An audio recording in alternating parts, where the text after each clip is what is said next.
Spencer. And I'm JD! And this is The Itch. And we're here to talk about Nintendo's Creator Program. Oh god damn.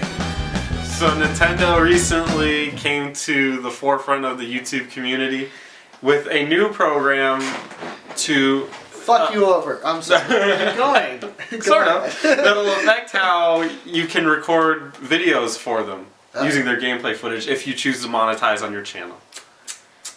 Now, most of the time, here's a breakdown. Most of the time when you put a YouTube channel, or when you put a video on YouTube that's about gaming, or just about anything really, but if you're monetized, a portion of it will go to YouTube, and then another portion of it will go to you.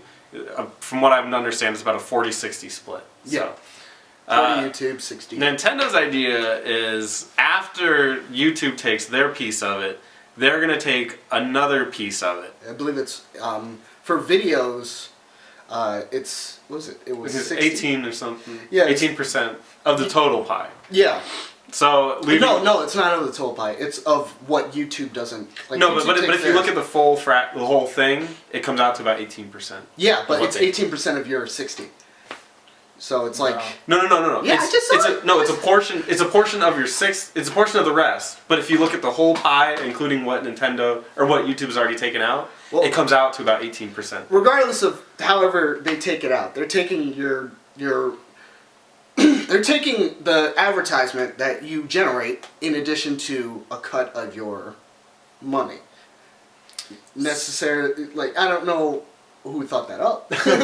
I don't know why they thought it up. It's definitely strange. It's something... It's not completely unheard of, but it is a little bit strange. And the problem is also that Nintendo has a kind of poor track record on YouTube. They've always kind of been on the weird side of, we want a cut of whatever you're doing that's using our product. Yeah, that happened. I think they've just been... They're like the antisocial, like, brother of, you know, gaming. Like Xbox or Sony and Microsoft are like, hey, what's up, bro? You know, sometimes they make bad decisions. You know, Microsoft might be like, hey, here's Halo Master Chief Collection. Oh, it's not online. That's the equivalent of them like doing crack and trying to get clean.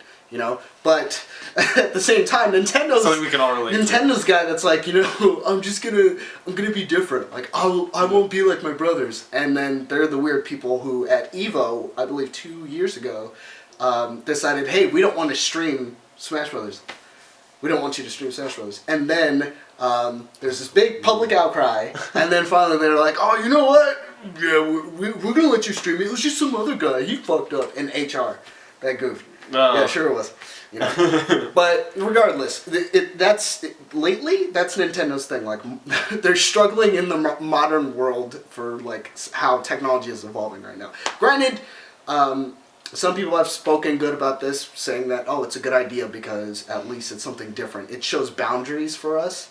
It lets us know what corporate entities can and can't do. Well, it can have positives to it, but the other negative that kind of gets thrown in with it is that when you do release these videos, Nintendo has to look over them and choose if you're allowed to actually receive a profit for them. Yeah. Because if they choose that you don't, then you just don't make any money. It gets blacklisted. So basically, they're paying for good press. Yeah, which is the problem right there. And I actually watched Total Biscuit did a video on it as well, and he talked about if it comes down to them doing reviews, like if you do a review for something, like say, oh, a new Smash Bros. Comes out, and you do a review for it, and say it's a negative review. And it has to go through them first. And if it gets to a point where they can deny you because it's negative, then that is monopolizing the market at that point. And that's a no-no. Because honestly, at this point, I don't think anyone's really hurting for a Nintendo playthrough of any game of any sort. A lot of the games are low commitment, if anything. The highest thing I can think of would be something like a Smash Brothers tournament. You know? Like, I think Bayonetta 2 would have been a big video to watch. I don't know. I haven't really seen that much Let's Plays of it. I mean, it's like, to me, though, it's like the equivalent of being like, oh, let's see a Let's Play of Devil May Cry. Why? Who cares? Unless the guy is legit, like, super good, I don't want to see some scrubby dude getting knocked around a bunch of times, you know? I want to see a dude that's like... Scrubby McScrubberson. Scrubby McScrubberson can go F himself, okay? I want to see a dude that's, like, juggling guys in the air and like, oh, man, he just knows what's up. He's taunting mid-combo. That's what I want to see. So, I don't know. I really don't think it's a good idea. I don't know why Nintendo decided, hey, this is going to work. Because it's bad publicity for them. YouTubers aren't going to be jumping for joy going, oh, let's do that new Nintendo game. They're going to be like, fuck it, what's Microsoft got, you know? And that's the only thing that I think Microsoft and Sony have been doing well is, or not the only thing, but I think that's one thing that they definitely have up on Nintendo is the consumer relationship going on. They're getting better at like listening and all that stuff. And I think Nintendo just needs to get with it. I'm sorry. I definitely believe that like Nintendo has the opinion that Mario's a god amongst gaming and he's he's gonna be around forever. So they feel that if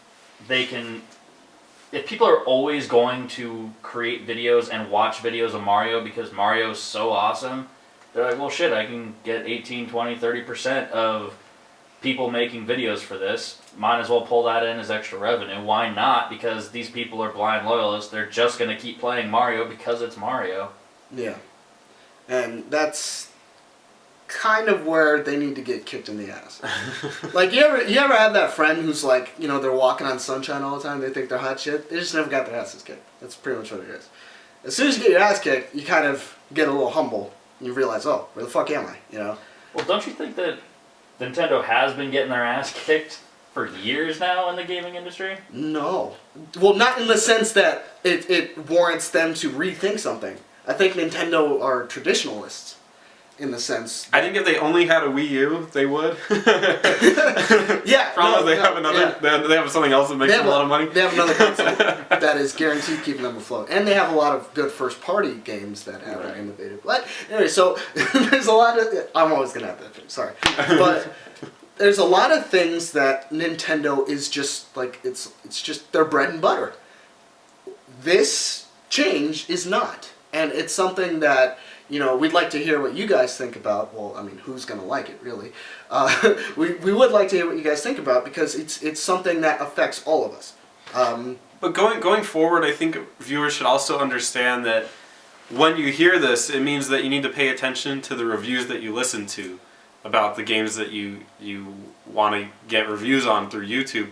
Because if they're Nintendo based, it's very likely that they're positive because they want to get paid. If they have, you know... that's the understanding from the viewer perspective. Yeah. Is that you have to know that going in. If that reviewer has the power, Nintendo power, up their ass. That being said, I'm Spencer. That's the problem. Yeah. I'm JT! And I'm producer Eric. Be sure to comment, like, and subscribe to this video. We produce new videos every week! Take care. Bye! Bye! Thanks for coming. Thanks for stopping by. Yuck.